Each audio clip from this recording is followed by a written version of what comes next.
Well, thank you, Charles. Thank you, James, for having me on this today. If you say it that way, 22 years, what a long time.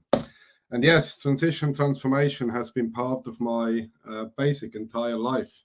If I would tell you that 22 years ago, somebody gave me a chance, and that's why I'm in IT today.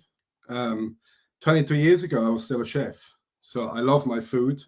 Maybe you can tell. I'm an Italian chef, so I love Italian food even more.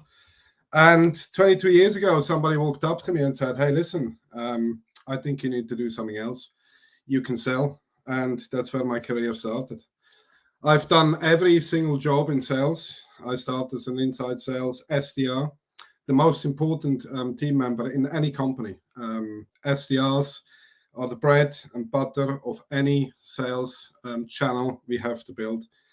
Secondly, I walked through being an inside sales, going to be a field sales, going into management with a company before Snyk, building a team of 15 very successful sales execs. And now at Snyk, doing the same, building a very successful team. And I wanted to share with you a couple of things that what I've seen along my career. And I've seen people fail, salespeople who were brilliant at what they're doing, being asked to take on a manager role and not being able to say no, getting into this manager role, not really feeling it themselves, maybe not ever wanting to be a manager or a people leader, as I call them today, and actually fail miserably because they couldn't transition from actually being an individual contributor and accepting the fact that once you're a manager, your number is made out of your team. So your commission is paid by how your team performs and how your team actually is on the ground and how much they deliver. So for me, it was always very, when somebody tells me, oh, I want to be in sales because it's easy money, I always say, maybe you shouldn't be in sales then, because the money is certainly good. We all know that, but the money is certainly not easy.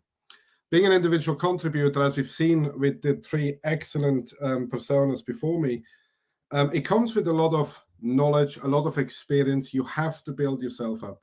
I always say my success is based on my relationships. This is my headline on any of my CVs on LinkedIn. And why is that? Relationships are key.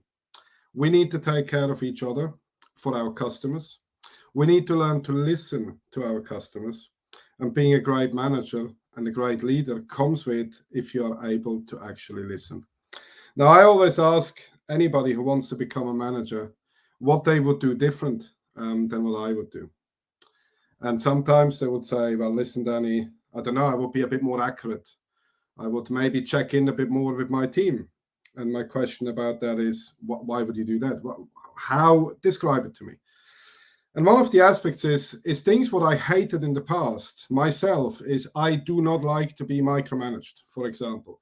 I don't like it if my boss checks in 5 times with me a day, if I've done 15 phone calls or if I've done 20 already.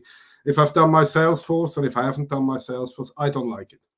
So I always ask somebody else back and say, well, if you don't like to be micromanaged, why would you continue? Why would you start doing it when you become a manager? It's pointless, right? The one key that I always say to people who want to transition is, are you able to sit down and listen? Are you able to understand your people's needs? Every individual, every person in your team has different needs. For me, mental health is one of the biggest keys of how we get teams successful. I used to work for a company where I led a very successful team. And the management back then in that company I worked to wasn't really keen on people working from home. Now, I myself personally went through a burnout about 15 years ago. And that was purely down to the fact that some pressure, etc., was put on me and I couldn't cope. And so I went through that and I've learned from it that if my manager would have understood my individual need, that sometimes I have days where I'm just peopled out. And I call them days peopled out, right? I can't see people, but that doesn't mean I'm not capable of doing my job. So I actually introduced in my previous company, the working from home scheme before COVID, way before COVID. And And my team started accelerating because they didn't have to be in the office at 9 in the morning if they had 2 kids to drop off at school. And they could never be in the office at 9 in the morning. No, they were maybe there at 9:30 or 9:45. I just didn't care, as long as the job was done. So being a manager means as well being able to adapt. I want a team that works as a team for each other. I don't like people in my team who are egos and who do 300%, 400%, but don't care about the team.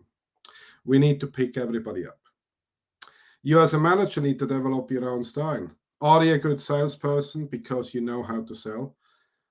Can you lead people? That's what you have to ask yourself. I myself, I maybe not have been the greatest salesperson, but I knew that I always wanted to be a manager. I always wanted to lead people because I thrive off that. So for me, it was about 3 things. Self-awareness. If I'm self-aware of how I act, react, this is the biggest key to actually teach somebody and coach somebody. Gratitude and empathy. Gratitude for me, I'm grateful for everything I've experienced in my life. I'm grateful for my team making my number. I'm grateful for everything around. And empathy. Not everybody is perfect. Not everybody can actually perform 100% every day. And we as managers, we should understand that. And the other thing is resilience. You need to be tough being a manager. There is no other way around. You get the pressure from all the sides. Now, I am happy talking about this all day long. I know I have come up to my 7 minutes. So I look forward to meeting a lot of you in the networking round, in the Q&A maybe. And I would like to thank James and Charles a lot today for me to have this opportunity. Thank you. Thank you, Danny.